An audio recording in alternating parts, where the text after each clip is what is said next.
dengan pujian, namamu selalu kusebutkan di dalam doaku.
Pasal 27. Injil Matius pasal 27. Kita baca bersama perikopnya Yesus di hadapan Pilatus. Saya akan baca ayat ganjilnya untuk mereka 11. Bapak Ibu sekalian yang membaca ayat genapnya sampai kita mengakhiri bagian 2 dari pasal 27 ini, yaitu ayat 26. Saya akan mulai membaca demikian bunyi firman Tuhan. Lalu Yesus dihadapkan kepada wali negeri, dan wali negeri bertanya kepadanya, "Engkaukah raja orang Yahudi?" Jawab Yesus, "Engkau sendiri mengatakannya." Tetapi atas tuduhan yang diajukan malam-malam kepala dan buat-buat terhadap dia tidak memberitahu apapun. Maka kata Pilatus kepadanya, "Tidakkah engkau dengar betapa banyaknya tuduhan saksi-saksi ini terhadap engkau?" Tetapi ia tidak menjawab suatu kata pun, sehingga wali negeri itu sangat heran. Telah menjadi kebiasaan bagi wali negeri untuk membebaskan satu orang hukuman pada tiap-tiap hari raya itu atas pilihan orang baik. Dan pada waktu itu ada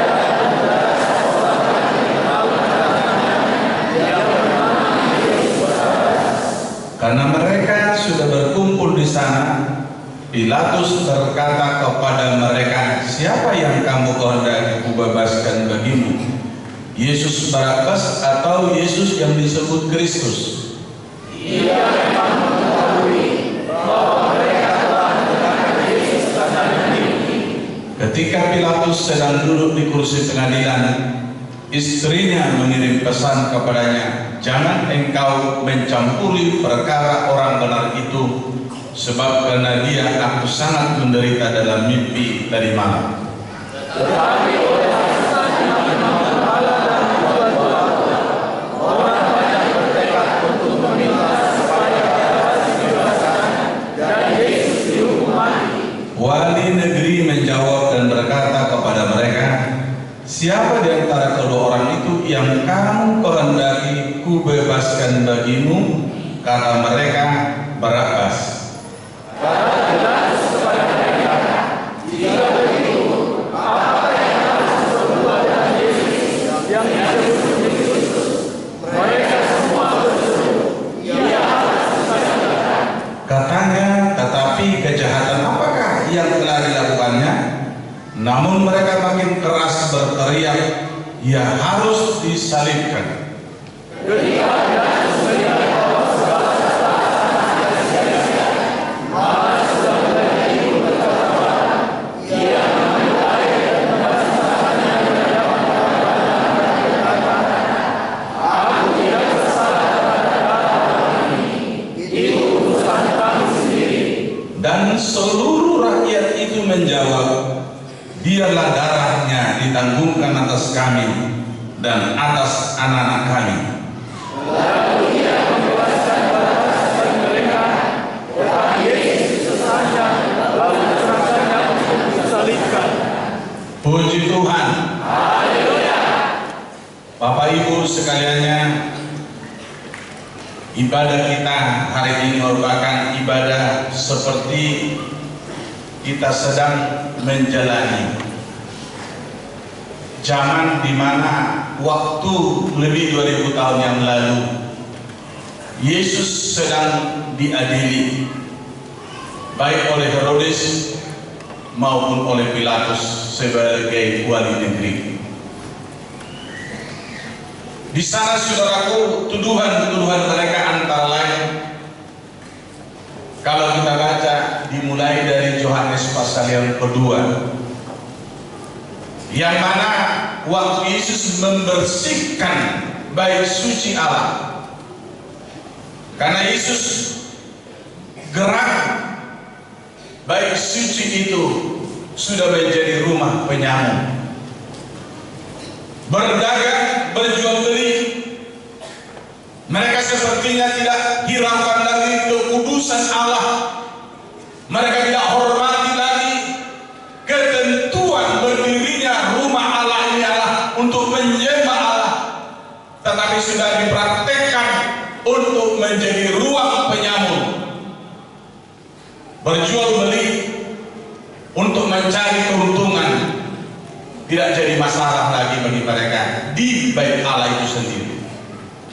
Sehingga Yesus kemudian di sana mencampur dengan geramnya, dengan marahnya penjual-penjual atau pedagang merpati, pedagang domba, pedagang lembu, di tukang berikannya, meja-meja penukar uang.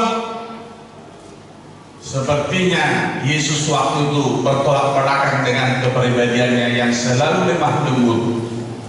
Tapi hari itu geramnya tidak kepala tanggung.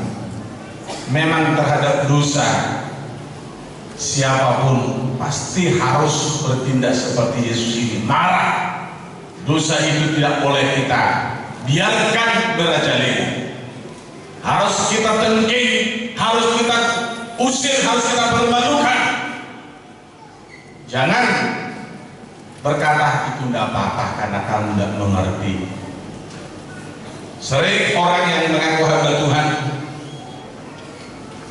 tidak berani mengikis dosa, tidak berani mengajarkan tentang salib, apa yang disinggung tadi dalam khotbah pertama, Matius 16 ayat 24. Belum tentu ini diterangkan dalam pengajaran masa ini. Utama yang diterangkan sekarang bagaimana supaya diberkati, bagaimana supaya menjadi orang yang berhasil. Itu topik-topik yang selalu ditonjolkan. Tetapi menderita karena Kristus itu disembunyikan. Padahal saudaraku, kalau kita baca Alkitab ini, yang utama selalu ditekankan oleh Yesus dalam kiamat Injil itu, yaitu tentang memikul salib, menyangkal diri sendiri. Saudaraku, seorang yang ingin ke surga tetapi kebanggaan dirinya masih dipertahankan, kehidupannya yang dia mungkin merasa orang besar dipertahankan. Itu namanya sama halnya dikatakan dalam Amsal pasal yang ke-26. Mari kita baca sebentar. Di sana firman Tuhan berbicara. Tolong siapa yang sudah dapat lebih dahulu boleh bacakan secepatnya. Amsal pasal 26. Di sana dikatakan ayat 12 kalau tidak salah. Ya.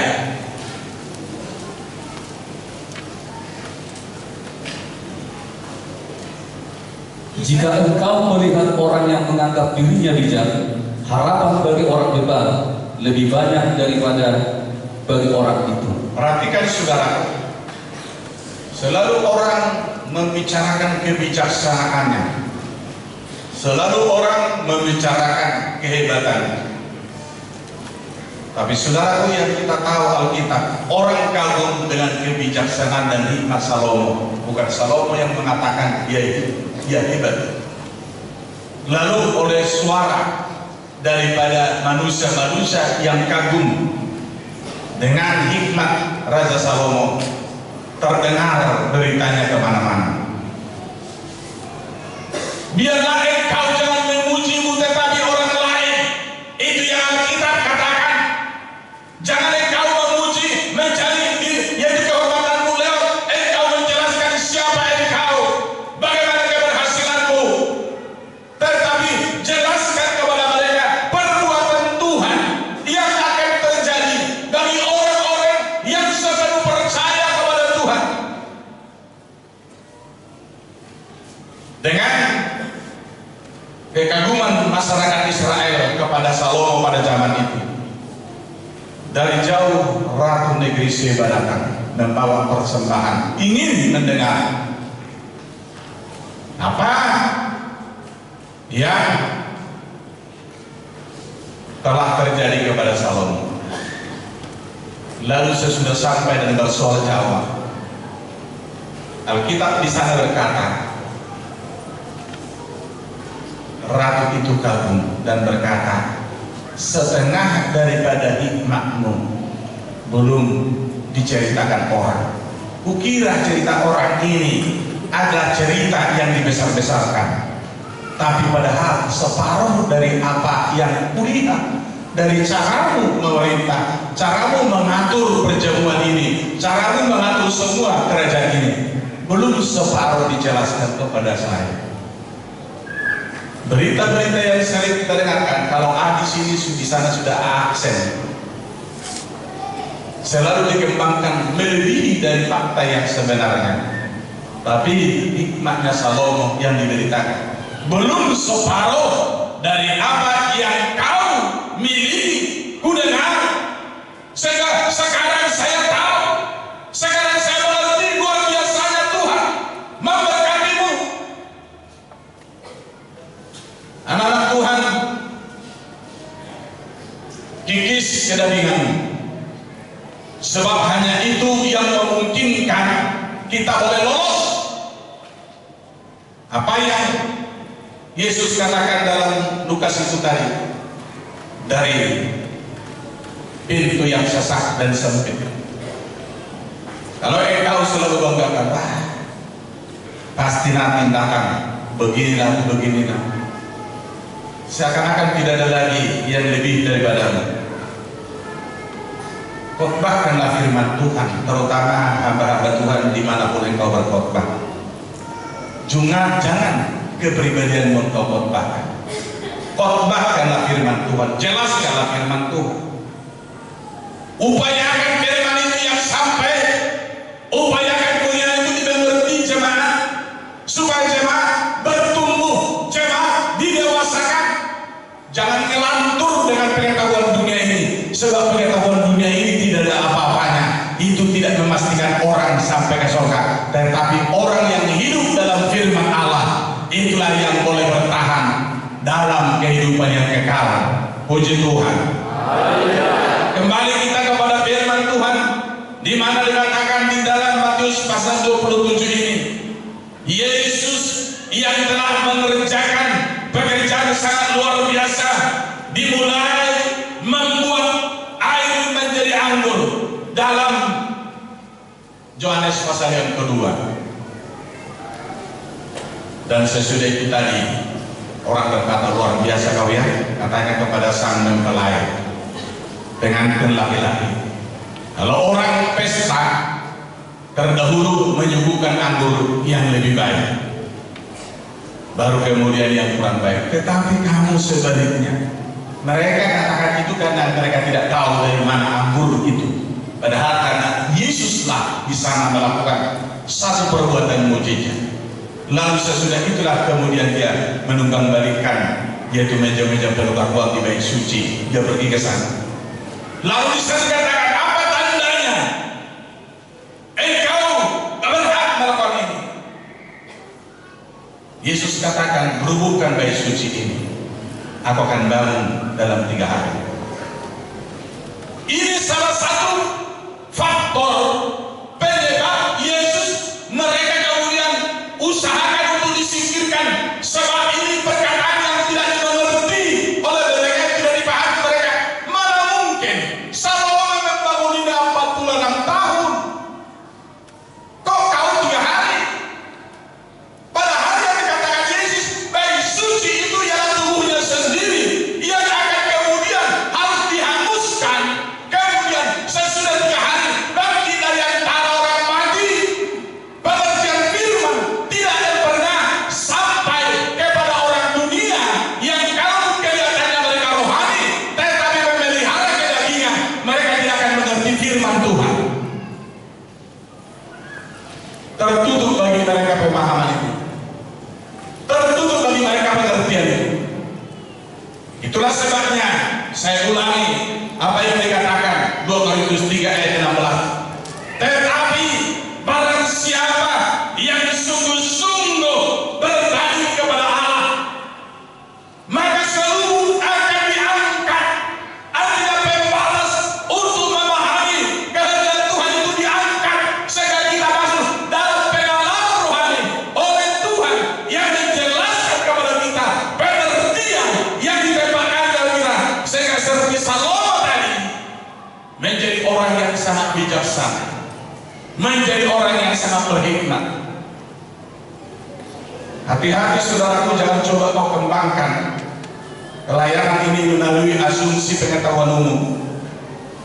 Tapi pengalaman pelayanan ini harus kita kembangkan di dalam konsep urapan Roh Kudus. Haleluya. Haleluya. Haleluya. Haleluya. Inilah yang hilang sekarang di mayoritas Pentakosta, bukan Roh Kudus lagi andalan, tetapi sudah masuk kepada pengetahuan. Ada seorang pernah dokter berkata dalam khotbahnya untuk mengkhotbahi pemuda-pemudi beberapa provinsi. Dalam khotbahnya dia berkata, kita tidak lagi hanya bersandar kepada Roh Kudus, tetapi karena kita sudah memiliki pengetahuan, lalu kita harus bersandar juga kepada pengetahuan. Para pemudanya lapor sama saya waktu itu. Inilah khotbahnya Pak. Saya bilang memang sudah keliru jalan ini sekarang karena orang andalkan pendidikan formal, bukan lagi Roh Kudus. Kalau Pentakosta sudah beralih kepada pendidikan formal, maka gereja muda-muda seperti gereja Rasul-Rasul itu sulit kita lihat. Padahal ada pendidikan ini yang diraih hanya 3 bulan. Bagaimana caranya supaya ada predikatnya? Berbagai macam kan. Karena banyak sekarang perguruan tinggi aspal, ya? Dan orang-orang yang mengaku hamba Tuhan mau masuk ke dalam kelompok aspal ini. Hati-hati, penipuan-penipuan seperti itu dicatat Tuhan. Siapa yang masih mau ikut-ikutan dalam penipuan seperti itu dicatat bukan hamba yang layak masuk surga. Tidak gampang, saudaraku. Jangankan kita seorang pendeta, malaikat yang berdosa pun dihukum Tuhan. Perhatikan, malaikat yang berdosa pun dihukum Tuhan. Itulah sebabnya Lucifer diusir dari surga, karena dia menantang Tuhan. Dan katakan sudah banyak dikerjakan. Saul bukan tidak luar biasa awal, tapi dalam 2 kali peristiwa dia meremehkan hikmat dan meremehkan aturan firman, langsung finalisasi untuk kemudian turun dari jabatannya, ambil roh Allah daripadanya, beri kepada Daud. Berapa juta bangsa Israel waktu itu? Nanti kan saudara sudah pernah menjadi sahabat Tuhan, tapi tidak betul-betul taat, tidak betul-betul setia. Itulah sebabnya nanti di tempat neraka sana banyak pendeta yang pernah mungkin dipakai Tuhan. Jadi jangan kau katakan karena predikatmu sudah disebut hamba Tuhan langsung ada di sana namamu. Tergantung bagaimana engkau mengadaptasikan, bagaimana engkau mempraktekkan hidupmu setelah terpanggil menjadi orang percaya. Sebab kita harus tinggal di dalam Tuhan. Itulah Yohanes 15 ayat 7. Tinggal di dalam Tuhan. Sesudah kita menjadi jemaat, sesudah kita dilepaskan, tinggal di dalam Tuhan, di dalam pengajarannya, di dalam rancangannya, di dalam konsep kehidupan. Kita harus tinggal di sana dan firman-Nya dalam Tuhan. Maksudnya jangan ada sandaranmu, jangan ada pengharapanmu kepada yang lain, ataupun engkau ambil metode hidup di luar metode Yesus. Hanya Yesus Tuhan yang hidup, tidak ada Tuhan yang lain. Jangan ambil dari sumber yang berbeda dari apa yang diajarkan Tuhan, sehingga engkau disebut menjadi hamba yang taat. Anak-anak Tuhan, saya selalu katakan bahwa memang oleh orang yang berani menjelaskan kebenaran pasti banyak hujatan orang, tapi saya tahu Tuhan pasti akan berpihak kepada kebenaran. Haleluya. Dia tahu melepaskan orang benar, dia mengerti melepaskan orang yang benar. Dia tidak kurang kekuatan dan kuasa melepaskan orang benar dari berbagai jebakan-jebakan kematian atau maksud orang jahat lain. Sehingga tidak perlu takut. Kita harus tetap berkata, terpuji namamu Tuhan, sebab engkau beri keberanian kepada saya percaya kepadamu. Haleluya. Siapa yang tidak berani masuk dalam tatanan kehidupan surgawi tidak mungkin sampai. Oleh itulah saudaraku, kita melihat di sini bahwa kalau kita baca Matius 27 tadi, yang menyerahkan Yesus kepada para ahli Taurat dan Farisi adalah muridnya sendiri. Kenapa muridnya ini? Sudah diajar jangan cinta uang, tetapi terus cinta uang. Mulai dari rambut di kepala yang ada dalam pikirannya uang, uang melulu, uang melulu. Buat program oleh Judas, uang lagi. Sehingga waktu Yesus kemudian diurapi seorang yang telah bersukacita karena dia telah dilepaskan dari dosanya yang sangat besar, harga 300 dinar yang sama dengan penghasilan untuk 1 tahun dari seorang pekerja. Penghasilan untuk 1 tahun dari seorang pekerja, kalau sekiranya ukurannya itu Eropa ataupun Timur Tengah, penghasilan mereka bukan seperti kita 5 juta. Udah golongan Pak A itu 5 juta per bulan. Itu berarti proses kerjanya sudah lama, 20 tahun paling enggak. Itu kalau guru. Kalau yaitu orang-orang kerjakan orang lain, nggak pernah ada kenaikan pangkat istimewa, ya paling mungkin di bawah itu jauh. Mungkin golongannya masih 3B atau 3C. Tapi guru beruntung ada lompatan golongan. Nggak tahu apa masih berlanjut itu. Saudara, kalau di sana Saya dengar ada orang punya gaji $5.000, $6.000. Kalau $5.000 dengan 13 juta berarti 65 juta per bulan. Kali 12. Itu Timur Tengah seperti itu. Kali 12. Nilainya berapa itu saudara? 650 tambah 100 berarti 780 juta.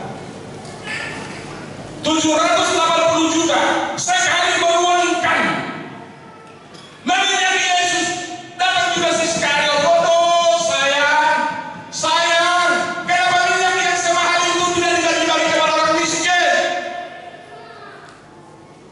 Yesus katakan, biarkan dia, karena dia mengurapi aku mendahului kematian. Orang miskin selalu ada padamu.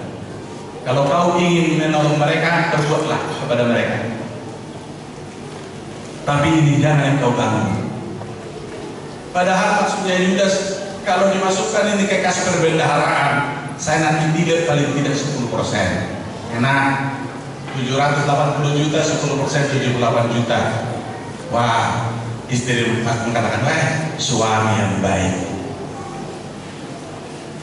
Koruptor selalu dibanggakan istrinya, suami yang hebat. Tapi saya sudah masuk ke HPK, aduh kenapa dulu Pak bodoh? Datang lagi seperti Gatot dan istrinya, iya ya bodoh banget kita dulu ya. Enak sebentar, tetapi lama menderita. Malunya tidak kepalang tanggung. Hati-hati saudaraku jemaat Pentakosta, jangan ikut-ikutan. Ingat dulu, pernah kau mencuri uang negara ini enggak? Tolong ingat. Apa yang terjadi bagimu tentu saya pasti akan tetap ikuti perkembangan. Kalau orang pernah kena sanksi yang berat, berarti ada kasus. Bagaimanapun tidak mungkin dia dipermainkan. Anak Tuhan harus hati-hati. Jangan ada orang Pentakosta nanti dibuih oleh karena perilakunya yang cinta uang. Sebab cinta uang adalah akar segala kejahatan. Cinta dunia ini akar daripada segala perilaku jahat. Kalau kau mau permainkan Tuhan, karena ada kesempatan mungkin bukan uang negara tapi uang saudara kau permainkan. Hati-hati juga. Itu ada catatannya loh. Sekarang belum ditunjukkan Tuhan kepada kami, tapi nanti jemaat Pentakosta Bandar Lampung, pertama mulai dari pendetanya dan istrinya, kedua para guru Injilnya, ketiga para siswanya. Adakah catatan negatif? Ini harus kita jaga. Tekan, cukup Tuhan tekan tombol. Masing-masing lihat biografinya. Makanya saudaraku, jangan sedikit pun kita lengah. Jangan sedikit pun kita diperbodoh oleh keinginan daging kita sendiri. Sementara kalau kita tinggal dalam Tuhan, pasti masa depan kita ada masa depan yang terbaik, masa depan yang luar biasa baiknya. Haleluya. Haleluya. Saya bangga dengan kasih karunia Tuhan. Kenapa saudara? Saya dari dulu konsepnya itu, yang penting Yesus menjadi harta saya. Tidak masalah seperti apapun hidup ini. Yang saya tahu, Yesus sudah membuat jaminan. Yesus sudah membuat jaminan. Makanya waktu saya lihat satu perusahaan yang sangat menggiurkan, ada seorang yang pernah saya coba bantu karena dia saya lihat kaku. Saya coba bantu untuk menguruskan perusahaannya sampai ke tingkat provinsi. Saudaraku, dia katakan aturannya kau buka juga perusahaan mula. Saya bilang, saya ini hamba Tuhan. Kau aja yang merasa cocok dengan itu. Memang dengan itu kau pasti luar biasa. Tapi saya bertolak belakang dengan itu kejiwaannya. Sebab saya harus masuk surga. Harus masuk surga.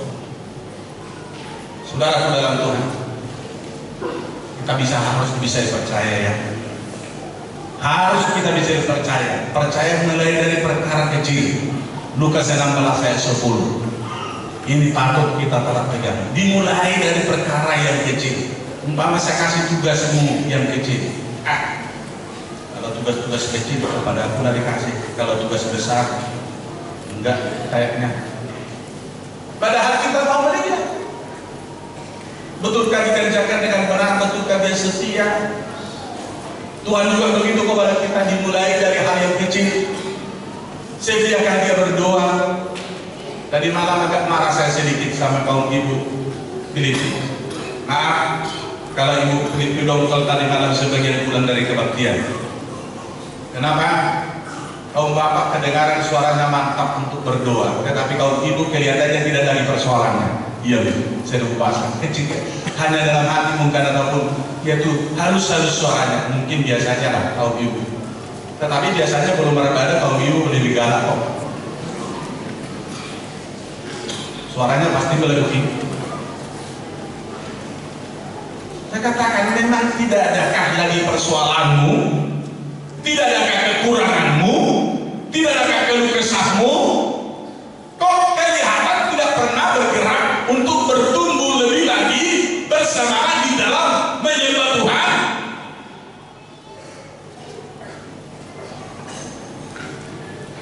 Sudah tiap hari diangkat, tetapi kok tidak ada pergumulan perjuangan, nggak kedengaran suara berdoa.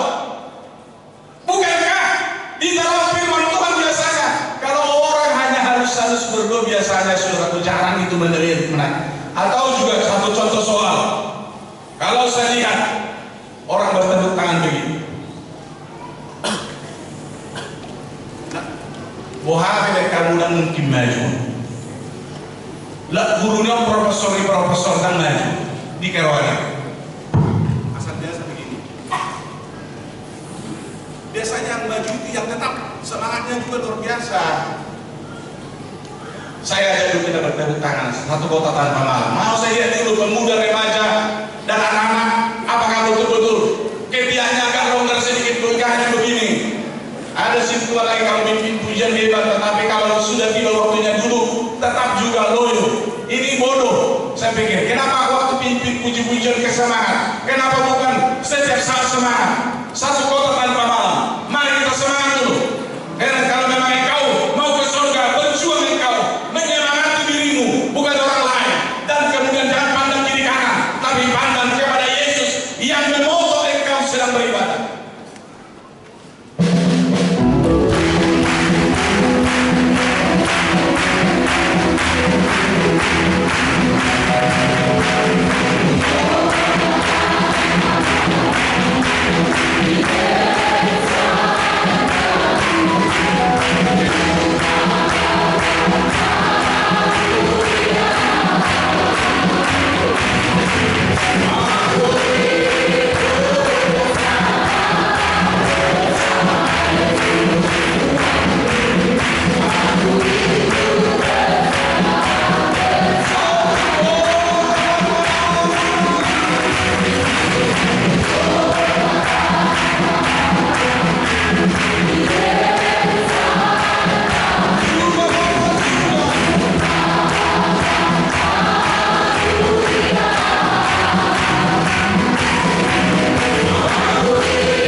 tahu orang Protestan umpama ada pernikahan, datang di sini paling-paling dia bikin kadang-kadang tangannya 2 biji jarinya. Kalau orang Pentakosta sempat seperti itu, wah barangkali akan lebih besar bahayanya. Kembali kepada firman. Saudaraku dalam Tuhan, dikatakan di sini di hadapan Pilatus, dia diadili tetapi tidak memberi jawaban. Apapun pertanyaan Pilatus tidak memberi jawab. Kenapa? Apa gunanya saya menjawab? Semuanya pasti terjadi seperti rencana mereka, dan memang Bapa di surga sudah menetapkan saya untuk menghadapi ini semua dengan pasrah. Dengan pasrah, tidak perlu saya menolak. Kalaupun saya sudah berdoa dengan sungguh-sungguh 3 kali, tetapi jawaban tetap laksanakan tugas pelayanan. Saudara dalam Tuhan, ditentukan kita di dunia ini untuk betul-betul terserang ataupun menderita. Jadi jangan katakan, wah susah juga jadi orang Pentakosta. Memang kalau jadi orang benar susah. Kenapa? Saya ulangi membaca apa yang dikatakan oleh firman Tuhan dalam Matius 10 ayat 22 saja. Ayat yang terlalu sering, dan ini perlu, tetapi memang kalau engkau bukan tegas dalam kehidupan percayamu, ya engkau tidak mungkin dihujat. Teruskan. Dan kamu akan dibenci semua orang oleh karena namaku, tetapi orang yang bertahan sampai pada kesudahannya akan selamat. Perhatikan itu saudara. Dan kamu akan dibenci semua orang oleh karena namaku. Siapa yang pertama membenci kita? Keluarga kita. Keluarga kita. Maka kalau sekarang saudaraku, saya hadapi tekanan dari berbagai macam, karena saya berikrar harus mengikatkan diri dengan Tuhan, itu sudah wajar. Tidak ada kalau saya bersoal. Yang saya tahu pasti Tuhan menjagai saya untuk terus maju. Saudaraku, baru-baru ini waktu kita lakukan KKD Cengkring, ada lagi SMS dari Pak Guru kita di sana, ada kanker darah, malam itu langsung sembuh katanya dari SMS-nya, dan sebagainya dan sebagainya. Ada lagi dari Babel, seorang ibu-ibu, wah waktu saya KKR itu kanan saya nggak bisa bergerak, tetapi saya malam itu didoakan. Saya tahu itu karena ada pendeta rumah P yang datang ke sini kasih persembahan itu ucapan syukurnya. Uang apa nih Pak? Katanya ibu-ibu langsung sembuh dari KKR itu Pak. Tangan kanannya mulai dari ketiak nggak bisa bergerak, tapi pulang dari KKR itu langsung sembuh total. Saudaraku dalam Tuhan, banyak hal yang Tuhan buktikan dalam membela pelayanan yang kita lakukan, tetapi masih ada rapat-rapat gelap yang dipimpin oleh pendeta besar mengatakan hati-hati dengan pendeta Lampung. Terserah, nanti sebentar lagi ada pengadilan Tuhan. Siapa yang benar? Tapi Tuhan sudah buktikan bagaimana Dia mengerjakan pekerjaannya, memperlihatkan kuasanya. Dan malam itu memang siapa yang sembuh total, saya undang begitu. Langsung ada angkat tangan. Apa yang menjadi sembuh? Ini di dalam leher saya ada tiga benjolan, dua sudah dioperasi. Saking sakitnya, yang ketiga ini saya katakan jangan dulu dioperasi. Tetapi inilah bulannya, waktunya mau dioperasi. Tapi saya dengar ada kakek yang disarankan ke sini. Katanya itu sejenis kanker juga. Lalu saudaraku, Jumat malamnya sudah sembuh. Saya suruh bersaksi. Tapi dari kamu, artinya enggak di mimbar. Lalu saudaraku, minggunya ketemu lagi. Saya tanya, dia tenaga medis kok, bukan orang-orang awam biasa. Tapi sangat dia bangga dengan jamahan Tuhan yang luar biasa. Lalu sesudah saya katakan, harus dibaptis loh. 2 minggu sesudah KKR itu ada baptisan di sana. Dan dikatakan ada beberapa orang minta dibaptis sesudah KKR. Saya berharap saudaraku kita paham dengan bagaimana Tuhan bekerja, bagaimana Tuhan bertindak di dalam pekerjaannya, membuktikan Dia hidup. Asal komitmen kita tetap menyatu dengan Tuhan, harta kita hanya Yesus, kita kemudian tidak perlu lari dari konsep itu. Kita kerjakan pekerjaan kita apa adanya, berkat Tuhan kita syukuri. Tidak perlu kita yaitu berjuang untuk memiliki dunia ini, tapi kerja dengan benar, kerja dengan sepenuhnya. Lalu kemudian kita kerjakan itu semua dalam kondisi-kondisi yang cocok dengan firman. Saudaraku, Yesus dikatakan di sini kemudian dihasut oleh orang-orang banyak. Pilatus berkata, saya tidak temui loh kesalahannya, saya tidak dapatkan kesalahannya, kenapa harus dituntut ini? Tapi katanya di dalam ayat lain, kalau engkau tidak jatuhkan dia hukuman mati, kau berarti bukanlah sahabat Kaisar. Pilatus takut gara-gara itu, saudara. Takut, sehingga saudaraku dicari Pilatus lagi jalan. Kalau begitu begini, biasa hari besar seperti ini, maka seperti yang umum ada akan dilepaskan dalam hari seperti ini. Seumpama seperti contoh apa yang dilakukan oleh pemerintah kita. Kalau umpama masa hari kemerdekaan kita akan ada remisi. Lalu kemudian dikatakan ini hari besar untuk kita, untuk bangsa ini. Kalau begitu siapa yang kalian akan pilih untuk dibebaskan? Sebab ada sekarang di penjara orang yang paling jahat. Dia telah terkenal menimbulkan masalah besar. Saudaraku, apa yang terjadi dalam hal ini? Dikatakan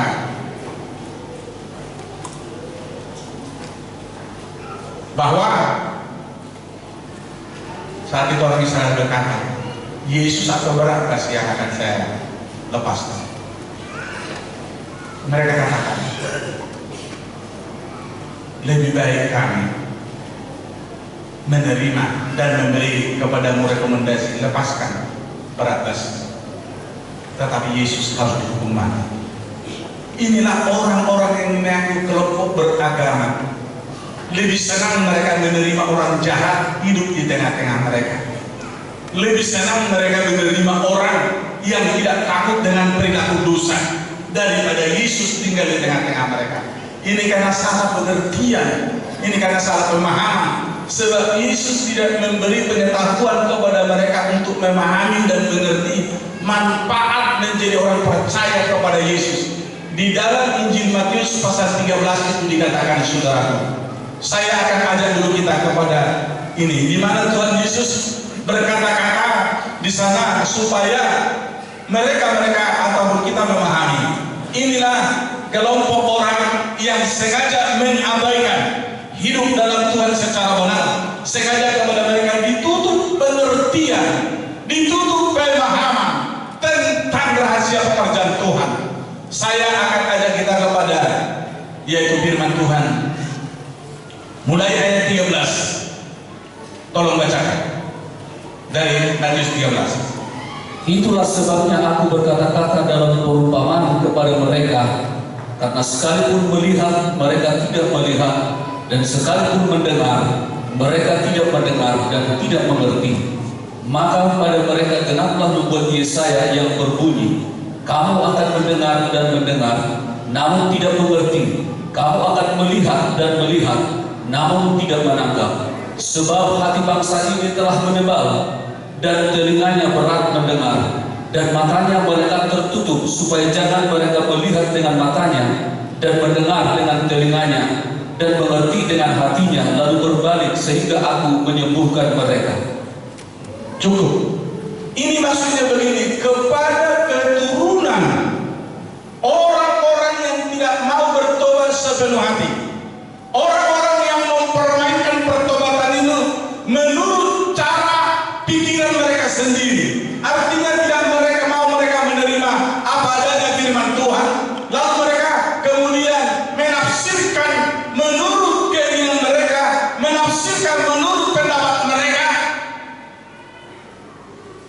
yang selalu menggobloki pendeta, mengatakan tidak tahu dia itu berkhotbah, menggobloki hamba Tuhan. Salah itu, terlalu keras itu. Padahal yang kita sampaikan firman Tuhan, mana ada firman Tuhan yang keras? Tetapi menegaskan boleh. Firman Tuhan apa adanya kita sampaikan, bukan yang keras. Sebab Tuhan tahu ukuran yang memang mampu, yang ukuran yang bisa kita terima. Tujuannya untuk membangun kita. Tapi kita katakan keras, bukan keras saudara, tetapi tegas. Saya tidak mau main-main. Kalau dikatakan ya, saya berkeinginan semua kalian kalau boleh bersama dengan saya sampai kepada tujuan akhir. Tetapi ya, tidak bisa saya punya hak untuk memaksa kalian.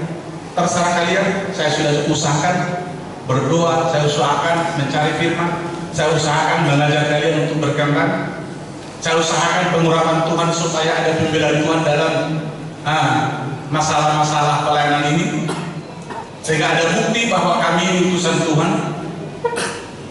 Sebab saudaraku, dikatakan dalam firman Tuhan ada yang perlu sudah pahami. Saya akan ajak dulu kita kepada, kalau tidak salah, 2 Korintus pasal yang ketiga. Di sini ada firman Tuhan yang perlu menjadi renungan.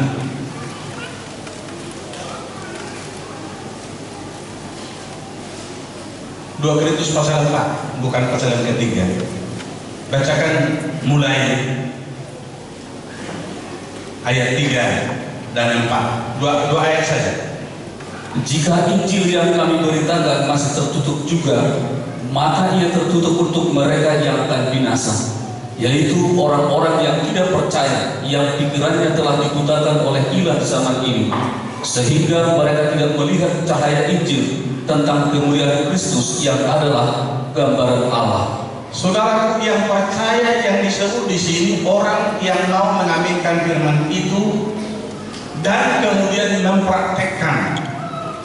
Karena iman tanpa perbuatan kata Rasul Yakobus adalah iman yang mati. Jadi bukan iman yang mati yang dimaksudkan oleh ayat ini.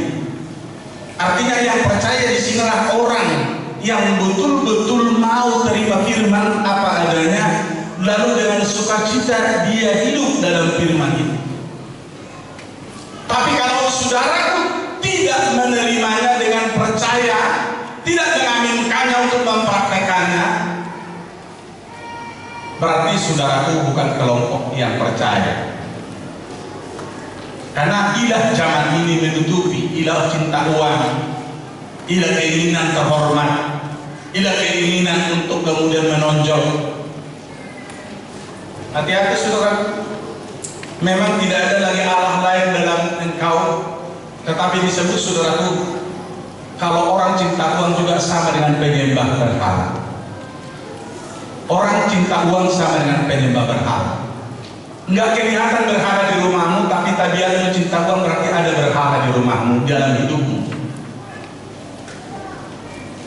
Makanya jangan bicarakan tentang kekayaan dunia dalam pelayanan itu, tetapi perbicarakanlah tentang salib dan keselamatan karena mau disalib. Haleluya. Sebab itulah berita Injil. Bukan berita tentang kemakmuran secara manusia, tapi memang karena engkau sudah dapat dipercaya Tuhan, karena engkau taat sepenuh, maka engkau akan menerima limpahan kasih karunia demi kasih karunia itu, sehingga engkau menjadi orang yang makmur. Tapi bukan karena kau cari-cari, bukan karena kau kejar, tapi berkat itu yang mengajarnya. Itulah orang yang betul-betul hidup dalam Tuhan. Saudaraku, hati-hati. Dikatakan di sini, jika Injil yang kami beritakan ini masih tertutup, maksudnya tidak mengubah orang, tidak membuat mereka menjadi penuh sukacita, tidak membuat mereka menjadi berkembang secara rohani. Dikatakan selanjutnya di sini, maka ia tertutup untuk mereka yang akan binasa.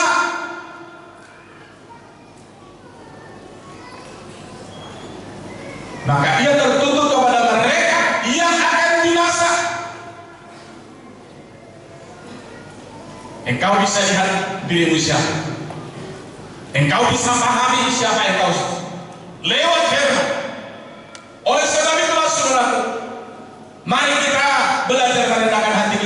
sepenuh hati.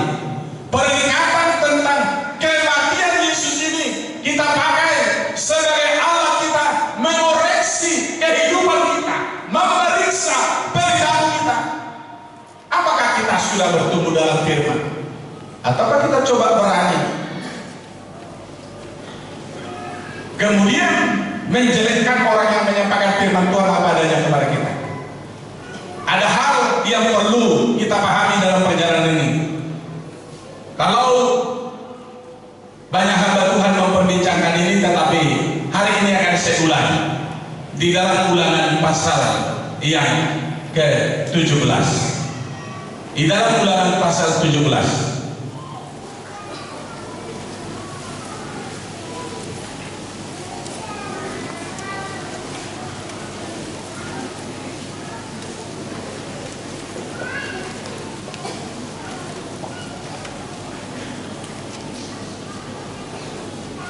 Bacakan ayat 12 dan 13.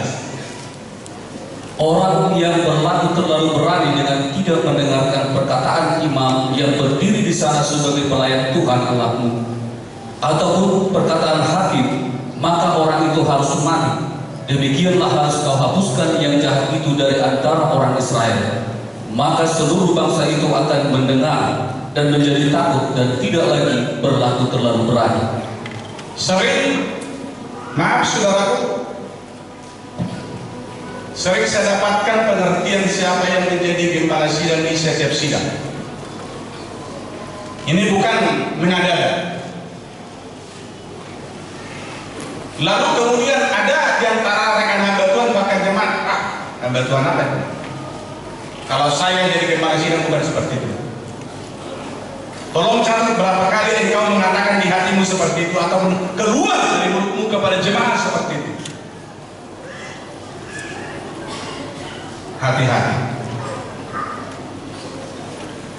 Biarlah hari ini di mana hari Yesus siap disalibkan pada waktu itu demi keselamatan kita. Kita pun wajib menyalibkan diri kita untuk keselamatan orang lain. Kata 1 Yohanes 3 ayat 16. Wajib menyalibkan diri kita untuk keselamatan orang lain.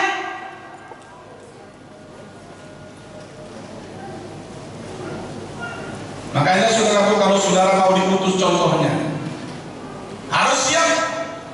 Bukan mencintai yang kelihatan ini. Apa fasilitas, apa ini. Saya tidak punya fasilitas dulu, tetapi saya tahu saya bersahabat dengan Tuhan. Pasti Tuhan fasilitasi saya. Tapi saudaraku, mungkin tidak semua memiliki pemahaman seperti itu. Kami coba topang mulai. Tapi kembangkan imanmu. Satu saat bisa engkau kemudian lahirkan pelayan-pelayan Tuhan yang boleh kemudian komitmen hidupku milik Tuhan, kenapa aku takut?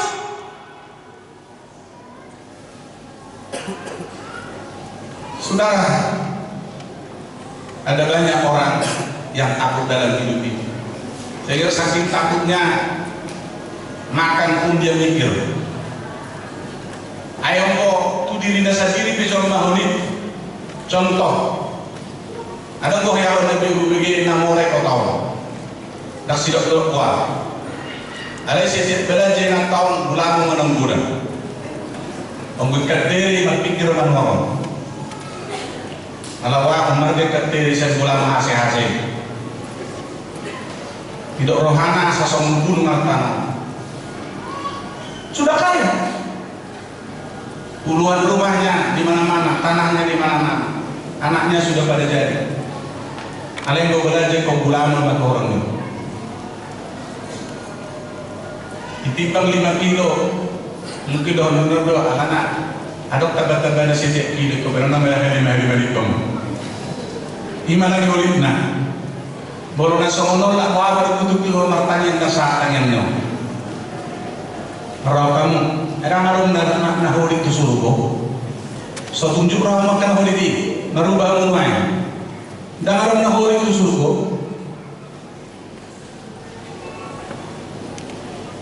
Alana baju-baju na itu, inilah bajunya, bukan pakaian pesta. Dari mana kamu kesini? pasukan kamu. Kok kau datang nggak punya pakaian pesta? Pakaian itu kan perilaku, perbuatan, praktek hidup. Kita orang percaya harus memperlihatkan kehidupan Kristus dalam hidup kita. Jadi saudara, kita di sini harus berani bertarung. Makanya saudara, kita sering diajar Tuhan berkorban. Haleluya. Haleluya. Contoh hari Minggu, saya akan suruh nanti Pak Sagala ke sini khotbah. Kenapa? Dia hari Minggu perpisahan dengan kita akan membuka di perbatasan Padang dengan Riau. Dia kita dekat Allah, dan di sana sudah ada rumah kita sewa. Bulan depannya mungkin ada Pak Silaban ke Batu Raja. Saudara, saya berharap kita semua mengerti pengerjaan Tuhan ini. Masih banyak yang hilang tersesat, Kristen tetapi tidak mengenal Kristus. Yerusalem harus kita terus di sana bekerja kepada kelompok Kristen yang KTP, itulah Yerusalem. Jadi jangan katakan, ataupun ada orang mengatakan, bulan itu harus berizin. Kalau kalian benar-benar, kenapa bukan kepada orang yang belum menjadi Kristen? Ya Kristen pun mereka tidak kenal Kristus kok. Itu kata Yesus, saksiku di Yerusalem, di Judea, Samaria, dan penghujung bumi. Dalam hal ini saudaraku, mari kita pakai start kita terus, bekerja kita terus dengan semaksimal.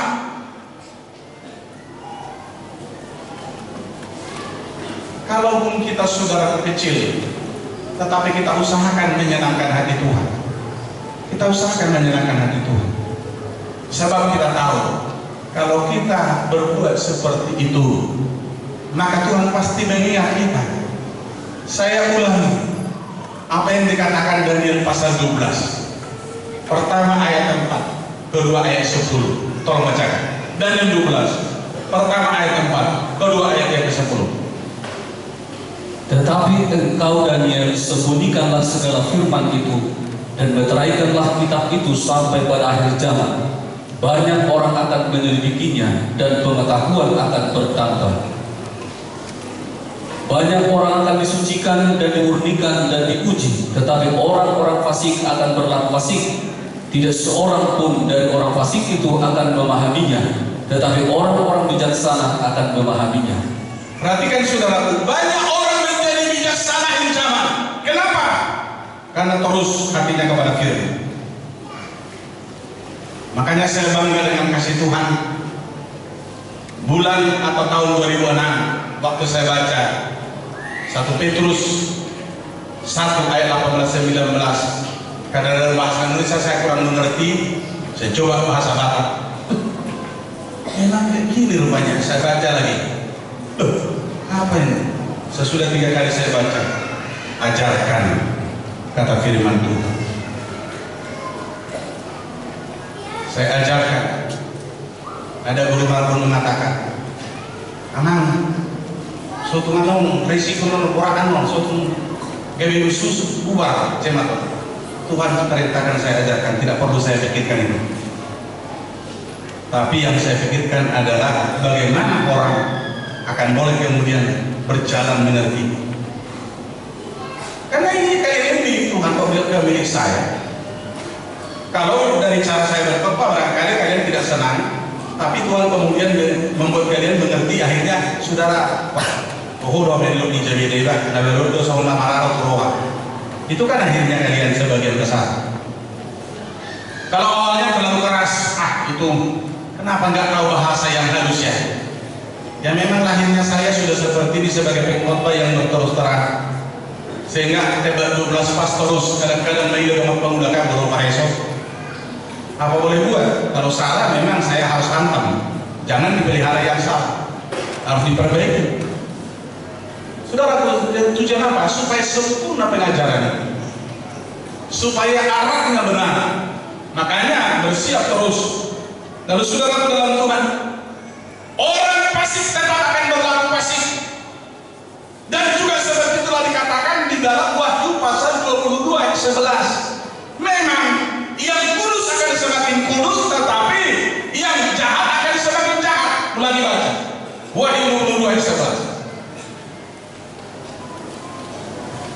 Barang siapa yang berbuat jahat, biarlah ia terus berbuat jahat. Barang siapa yang cemar, biarlah ia terus cemar. Dan barang siapa yang benar, biarlah ia terus berbuat kebenaran. Barang siapa yang kudus, biarlah ia terus menguduskan dirinya.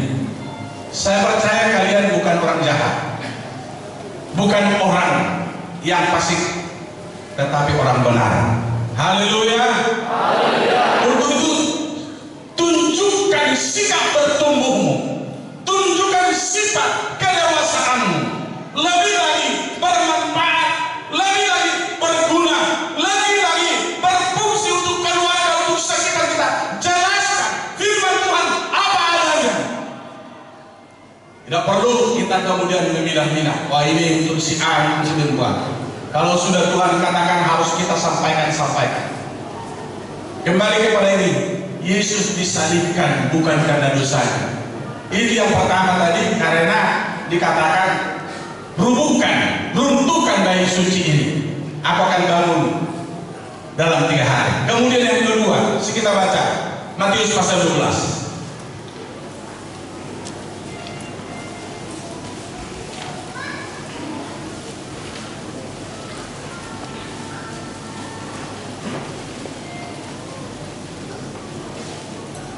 Baca mulai ayat 22.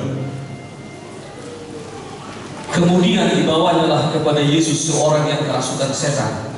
Orang itu buta dan bisu, lalu Yesus menyembuhkannya, sehingga si bisu itu berkata-kata dan melihat. Maka takjublah sekalian orang banyak itu, katanya, ia ini anaknya anak Daud. Tetapi ketika orang Farisi mendengarnya, mereka berkata, dengan bersebul pengurus setan ia mengusir setan. Tetapi Yesus mengetahui pikiran mereka, lalu berkata kepada mereka, setiap kerajaan yang terpecah-pecah pasti binasa, dan setiap kota atau rumah tangga yang terpecah-pecah tidak dapat bertahan. Demikianlah juga kalau iblis mengusir iblis, ia pun terbagi-bagi dan melawan dirinya sendiri. Bagaimanakah kerajaannya dapat bertahan? Jadi jika aku mengusir setan dengan kuasa bersebul, dengan kuasa siapakah pengikut-pengikutmu mengusirnya? Sebab itu merekalah yang akan menjadi hakimmu. Satu ayat lagi. Tetapi jika aku mengusir setan dengan kuasa Roh Allah, maka sesungguhnya kerajaan Allah sudah datang kepadamu. Perhatikan, inilah alasan kedua. Sebab Yesus mereka nilai penuh dengan kuasa Beelzebul. Karena apa? Pertama, dia langgar hukum hari Sabat. Di hari Sabat dia menyembuhkan orang. Padahal waktu Yesus katakan kepada mereka, jika dombamu atau keledaimu masuk lubang ataupun jatuh ke lubang, apakah tidak kau lepaskan kalau pada hari Sabat? Mereka diam, sebab memang faktanya seperti itu. Mereka lepaskan kok kalau pada hari Sabat. Tetapi mereka keberatan kepada Yesus sebab hari Sabat dia kemudian melepaskan orang dari segala macam penyakitnya. Bukankah memang hari Sabat? Sebab apa? Di hari Sabat itu Yesus masuk ke sinagoge di mana orang Israel sedang berhari Sabat, sedang beribadah. Lalu di situ kumpulan orang banyak. Tetapi di saat kumpulan orang banyak itu kemudian ada orang-orang yang dirasuk setan di sana ataupun penyakit yang ditimbulkan setan. Lalu setannya berteriak, lalu Yesus menyembuhkan. Maka di sana orang katakan ini sudah melanggar kesucian Sabat. Kalau dia dari surga. Yang ketiga, karena dia katakan dia anak Allah. Lalu di dalam Yohanes pasal yang ke-10 kata Tuhan di sini begini. Ya, mari kita masuk dulu kepada Yohanes pasal yang ke-10.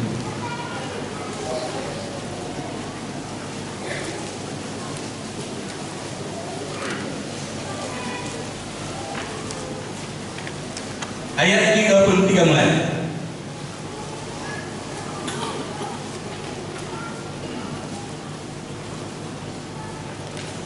Yohanes 10 ayat 33 mulai.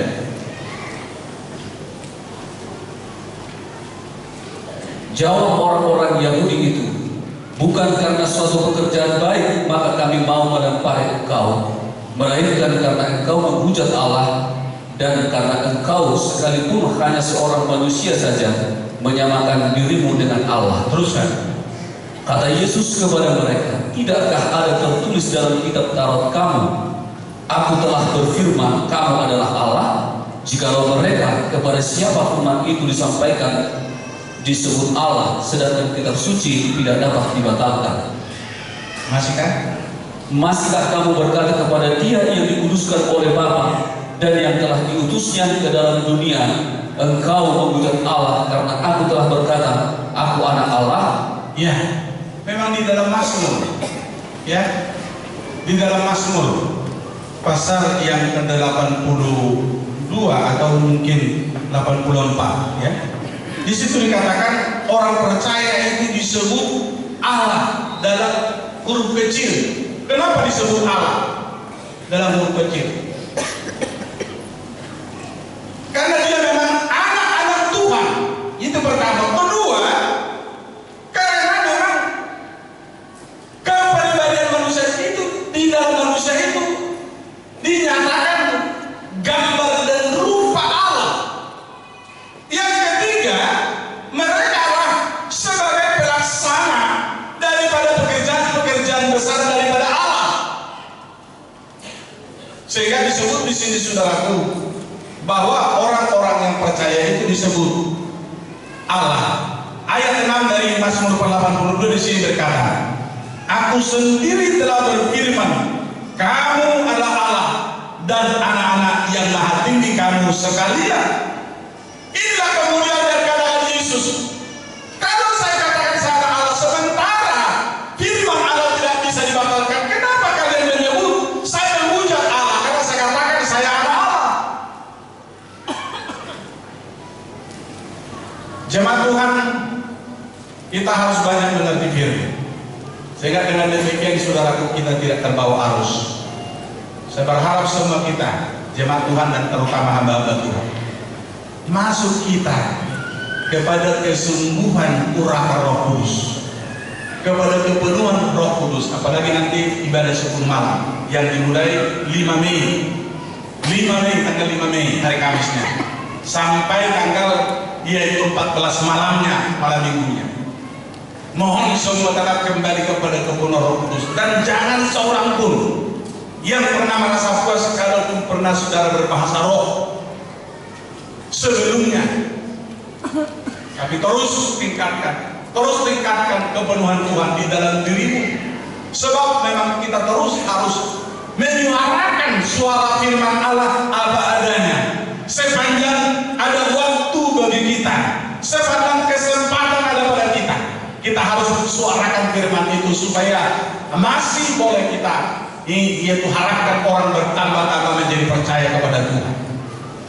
Memang kalaupun kelihatan sulit secara manusiawi, tetapi kalau kita sudah betul-betul melayani Tuhan dengan benar, pasti Tuhan tambahkan itu jemaat satu demi satu. Pasti Tuhan ambil paksa dia datang. Berbagai cara Tuhan buatkan metodenya untuk menambahkan orang percaya. Tapi umumnya adalah melalui mujizat Tuhan. Makanya kita sebagai hamba Tuhan terutama mintakan terus mujizat menyertai pelayananmu, sehingga seperti pujian kita, tunggu mujizat setiap hari, tunggu mujizat setiap berdoa. Kita harapkan terus kepenuhan itu, sehingga seperti janji Tuhan kepada kita dalam Markus pasal yang ke-9 ayat 23, tidak ada yang mustahil bagi orang yang percaya kepadaku. Tidak ada yang mustahil bagi orang yang percaya kepadaku. Kalau kita memang betul-betul berjalan di dalam segala rancangan dan kehendak Tuhan, sudah jelas, sudah pasti rancangan Tuhan tidak akan pernah kemudian terhalang untuk kita kerjakan. Oleh itulah kita pakai dalam peringatan kasih karunia Tuhan yang begitu dahsyat ini kepada kita, yaitu hari kematiannya ini, untuk mempergunakan kesempatan ini bagi kita dalam pembinaan hidup kita ke depan, sehingga kalau Tuhan sudah siap mati untuk keselamatan kita, apakah balasnya dari kita kepada Tuhan dari semua itu? Apakah balasan Tuhan dari semua itu. Yang Tuhan meminta sekarang adalah yaitu kemauan berserah, kemauan percaya, kemauan tinggal dalam firman Allah.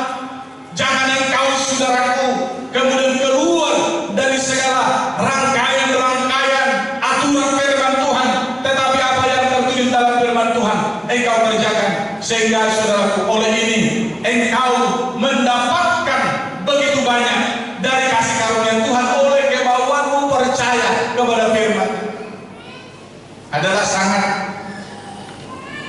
begitu besar kerugian kalau kita tidak sampai kepada tujuan akhir. Sehingga saat waktu Yesus sampai disalib dijual-juta untuk kita, karena tanpa salib dikatakan oleh firman Tuhan kita tidak akan ada perdamaian dengan Allah. Di dalam Galatia pasal yang ketiga dikatakan saudaraku kepada kita, di mana firman Tuhan berbicara kisah-kisah kepada kita. Dengan demikian supaya kita pahami firman itu untuk kita praktekkan dalam perjalanan kita. Kita masuk dulu kepada yaitu Galatia pasal yang ketiga yang mengatakan, saudaraku, kita akan baca. Tolong bacakan lebih singkatnya ayat 13 dan 14 saja. Kristus telah menebus kita dari kutuk hukum Taurat dengan jalan menjadi kutuk karena kita, sebab ada tertulis, terkutuklah orang yang digantung pada kayu salib. Yesus Kristus telah membuat ini supaya di dalam Dia berkat Abraham sampai kepada bangsa-bangsa lain, sehingga oleh iman kita menerima roh yang telah dijanjikan itu. Saudaraku, kalau kita baca lanjutannya dari ayat yang ke-15 sampai ayat yang sekitar 23, di situ saudara, ayat 25, di situ dijelaskan kepada kita hukum Taurat tidak membawa keselamatan, tetapi hukum Taurat hanya menuntun kita untuk sampai kepada janji Tuhan tentang bahwa keturunan, salah seorang dari keturunan dari Abraham itu yang menjadi berkat atau yang mendatangkan kehidupan buat kita, itu telah dijanjikan di dalam kitab Kejudian, oleh keturunanmu semua manusia diberkati. Ini bermaksud kepada Yesus, keturunan Abraham yang dimaksud di sini adalah Yesus. Itulah yang memberi kehidupan, itulah yang memberi keselamatan, itulah yang memberi jaminan buat kita untuk memiliki sukacita surgawi. Oleh sebab itu saudaraku, siapa yang menjalankan hukum Taurat dikatakan di sini tidak dijamin. Sebab di dalam hukum Taurat dikatakan di sini yang melakukan itu dengan benar, maka itulah orang yang mungkin dijamin. Tetapi tidak ada dikatakan oleh Paulus yang mampu melaksanakan hukum Taurat secara murni. Umpama ia tidak lagi menyembah Allah Bala, tapi dia berdusta, dia berarti tidak melaksanakan hukum Taurat.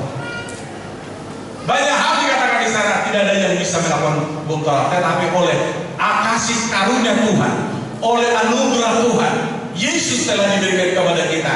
Oleh Yesus dosa-dosa kita yang begitu besar itu telah diangkutnya di kayu salib juta. Itulah sebabnya dikatakan ayat 13 dan 14 itu tadi.